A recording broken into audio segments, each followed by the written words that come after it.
안녕하세요. 끄끄 디자인입니다. 저희는 구독자님들께 유튜브 커뮤니티 게시판을 통해서 저희가 다뤘으면 하는 주제를 요청드렸습니다. 어느 구독자님께서 화장실을 자세히 다뤄줬으면 하는 댓글을 적어주셔서 오늘의 주제로 선정하게 됐습니다. 화장실 레이아웃을 살펴보기 전에 설비 구조 변경에 대한 사전 지식을 잠깐 공부하고 가실게요. 첫 번째, 상수의 변경은 자유롭다. 수도 배관의 구성을 함에 있어서 상수와 하수를 구분지어서 고민해 볼 필요가 있습니다. 상수의 경우에는 배관에 일정 수준의 수압이 걸려서 압력으로 물을 밀어주는 형태입니다. 그래서 상수도 배관이 터지게 되면 분수처럼 물난리가 나게 되는 것을 TV나 매체에서 영상 등으로 보신 적이 있을 거예요.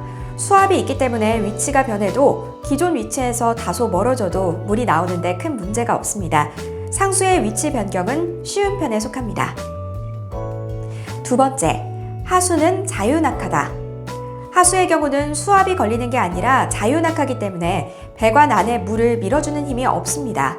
따라서 물이 중력에 의해 스스로 흘러서 원하는 지점으로 배출될 수 있도록 배관의 기울기가 필수적으로 존재해야 합니다. 배관을 기울여주게 되면 시작점과 끝점의 위치가 차이가 생기게 되겠고 그 차이는 바닥 높이에 영향을 미치기 때문에 주의를 할 필요가 있습니다. 세 번째, 변기의 이동은 쉽지 않다. 변기는 일반 하수 배관과 다르게 배관이 다소 굵습니다. 일반적으로 지름이 100mm인 배관을 사용하게 됩니다. 변기를 이동한다고 가정을 하면 배관은 이런 모양이 되겠죠? 기역자 커브가 2개가 사용이 됩니다.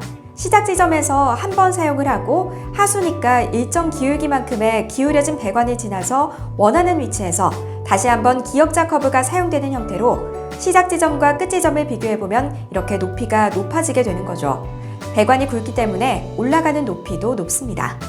화장실의 바닥은 마냥 높일 수 있는 게 아니라 바깥 바닥보다 레벨이 낮아야 물 청소 등 물 사용이 용이하므로 높이를 올릴 수 있는데 한계점이 있어요.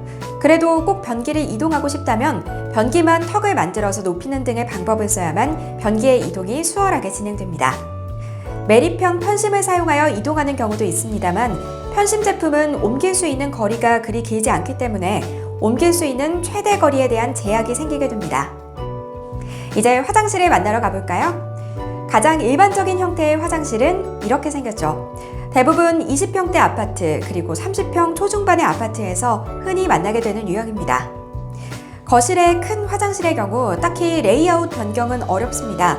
변기, 세면대, 샤워 영역이 각각 기능을 할 수 있는 최소 사이즈로 배치가 되어 있기 때문에 벽체를 재구성하여 화장실 공간 자체가 넓어지는 경우를 제외하고는 이 사이즈에서는 이게 최선인 것 같아요. 안방 작은 화장실을 보겠습니다. 안방 화장실의 경우에 샤워 기능을 배제한다고 가정하면 조금 더 예뻐질 수 있는 것 같아요.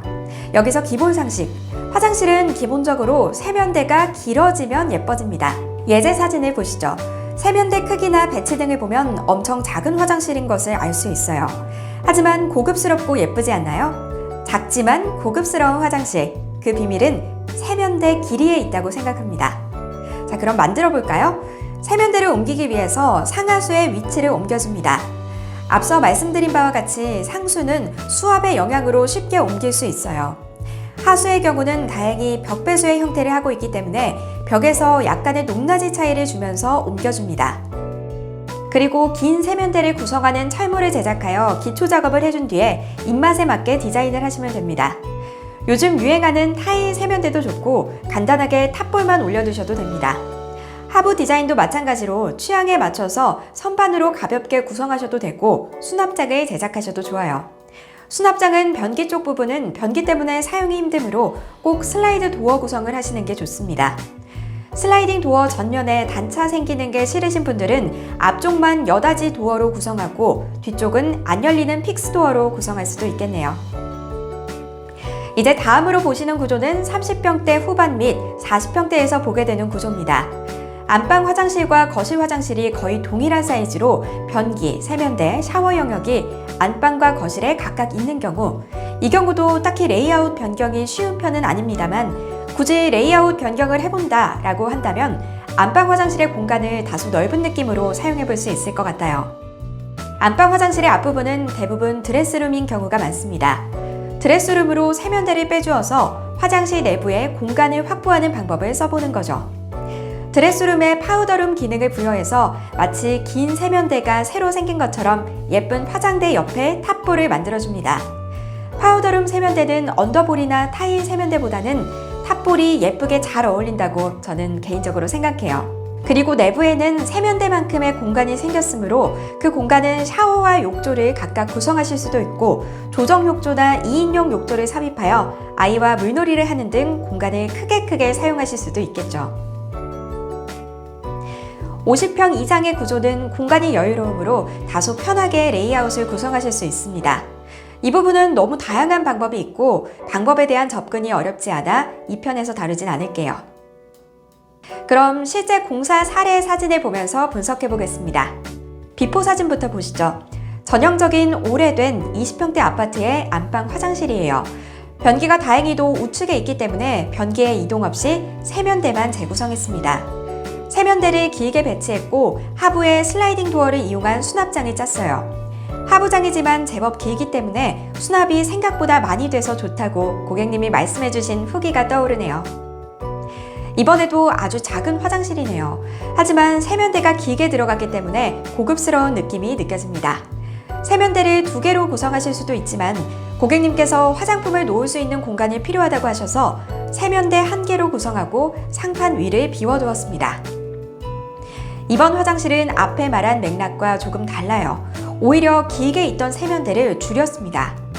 고객님께서 화장실에 들어올 때 바로 변기가 딱 보이는 게 싫다고 말씀하셨기 때문에 변기를 감추는 형태로 진행이 됐습니다. 다행히도 정말 최소 사이즈의 화장실은 아니었기 때문에 변기를 돌려주고 그 남은 공간에 수납장을 짰어요. 들어오자마자 보이는 공간이 변기가 아니라 수납장과 벽면이 되었고 고객님의 목적하셨던 변기가 바로 보이는 것에 대한 문제는 해결됐습니다. 마지막 사례처럼 인테리어에는 정답이 없다고 생각을 합니다. 일반적으로 긴 세면대가 예쁜 건 맞습니다만 긴 세면대보다 더 중요한 취향이 존재할 수도 있어요. 나의 취향이 인테리어에 스며들면 내가 하나하나 선택한 만큼 공간에 대한 애착심이 더욱 생기게 되고 그로 인해 내 삶이 조금 더 행복해진다고 저는 믿습니다. 화장실 인테리어에 대해 알아봤습니다. 30평대 너무 뻔한 화장실 디자인을 건설사에서 좀 포기해줬으면 정말 좋겠는데 수십 년째 그저 찍어내듯이 화장실을 만들어내고 있네요. 영상을 제작하는 과정에서 공간의 한계 때문에 보다 다양하고 획기적인 디자인을 제안드리지 못해 죄송한 마음이 들었습니다. 다음에도 더 멋진 영상으로 인사드리겠습니다. 끄끄 디자인이었습니다. 감사합니다. 깔끔하게, 꼼꼼하게, 깐깐하게 끄끄흐 디자인.